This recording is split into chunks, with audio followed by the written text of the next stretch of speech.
What if I told you that most Python programs waste time just waiting? Waiting for a file to load, waiting for an API to respond, waiting for a database query. And while they wait, they do absolutely nothing. That's where async.io comes in. And by the end of this video, you'll know exactly how to use it. In this video, we're diving into Python's async.io library, one of the most powerful tools in Python for writing concurrent code. We'll start from the very basics and work our way up to real examples you can use right now. Let's go. Before we talk about async.io, let's understand the problem it solves. Here we have a simple Python program that fetches three pieces of data: users, orders, and products.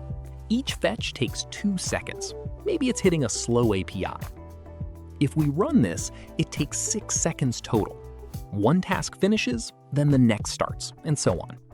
This is called synchronous, or blocking code. The program is stuck waiting at each step before it can move on. But here's the thing. While we're waiting for that API to respond, the CPU is just sitting there, doing nothing. Wasted time, wasted resources. Async.io fixes this. Async.io is a Python standard library. It ships with Python 3.4 and above, so no installation needed. It gives you tools to write asynchronous code using something called an event loop. Think of the event loop like a very efficient manager. Instead of waiting for one task to completely finish before starting the next, it keeps track of all tasks that are waiting. And as soon as one is ready to continue, it picks it back up. Here's the key idea. Async.io is not multi-threading. It's not running things in parallel on multiple CPU cores. Instead, it's running things concurrently on a single thread, switching between tasks during the times they would otherwise just be waiting. This makes it perfect for I/O-bound work: network requests, file reading, database calls. Let's look at the 3 core building blocks of async.io. Number 1, the async keyword. When you put async before a function definition, you're turning it into a coroutine. A coroutine is a special kind of function that can be paused and resumed. Number 2, the await keyword.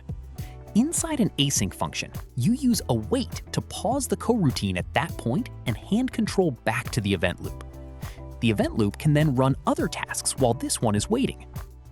Notice we use await async.io.sleep instead of time.sleep. This is important. Time.sleep is a blocking call that freezes everything. Async.io.sleep is non-blocking. It tells the event loop, hey, this task is going to wait for 1 second. Go do something else. Number 3, async.io.run. This is how you actually start the event loop and run your coroutine. It's the entry point. Call it once at the top level of your program. Now, let's rewrite our earlier example using async.io. We change fetch data to an async function and replace time.sleep with await async.io.sleep. The magic happens in main. We use asyncio.gather.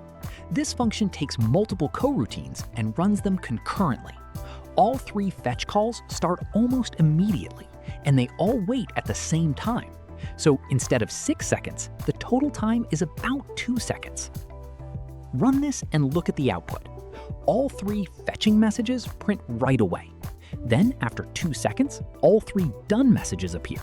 That's concurrency in action. Async.io.gather also collects the return values and gives them back as a list. Here, results will be a list containing the strings returned by each coroutine. Another way to run concurrent work is with async.io.createTask. When you call this, it schedules the coroutine to run on the event loop right away, without waiting for it. It gives you a task object back. Here, both tasks are scheduled the moment createTask is called. We then await them individually to wait for their completion. The total time is still just 2 seconds, the time of the longest task. So what's the difference between gather and createTask? With gather, all coroutines are bundled together and you wait for all of them at once. With createTask, you have individual control over each task. You can cancel them, check if they're done, and await them separately. Use gather for simplicity. Use createTask when you need more control. Let's see async I/O in a real-world scenario, making HTTP requests. Python's built-in requests library is synchronous, so it blocks. For async HTTP calls, we use aiohttp. Install it with pip install aiohttp. We create an aiohttp.client session. Notice we use async with instead of just with. This is because creating and closing the session is itself async. We define a fetch URL coroutine that makes a GET request and reads the response text. Then in main, we gather all the fetch calls together. Each URL we're hitting has a 1-second delay. With synchronous code, fetching 3 of them would take 3 seconds. With async I/O, it takes about 1 second. All 3 requests go out and wait at the same time. Notice the asterisk before the list comprehension. asyncio.gather takes individual coroutines as arguments.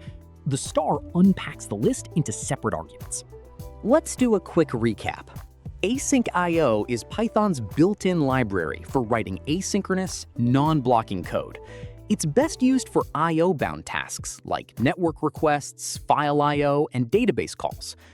The key concepts: use async def to define coroutines, use await to pause and hand control to the event loop, use async io.run to start the event loop from regular code.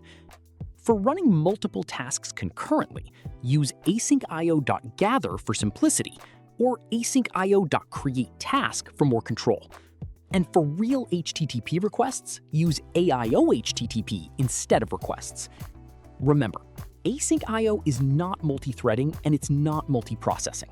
It's single-threaded concurrency that shines when your code spends time waiting for external things. And that's async I/O from zero to working code. If you want to go deeper, I'll be covering async I/O with databases and async I/O with Fast API in upcoming videos, so make sure you're subscribed. Drop a comment below if you have questions, or if there's a specific async I/O topic you want covered. See you in the next one.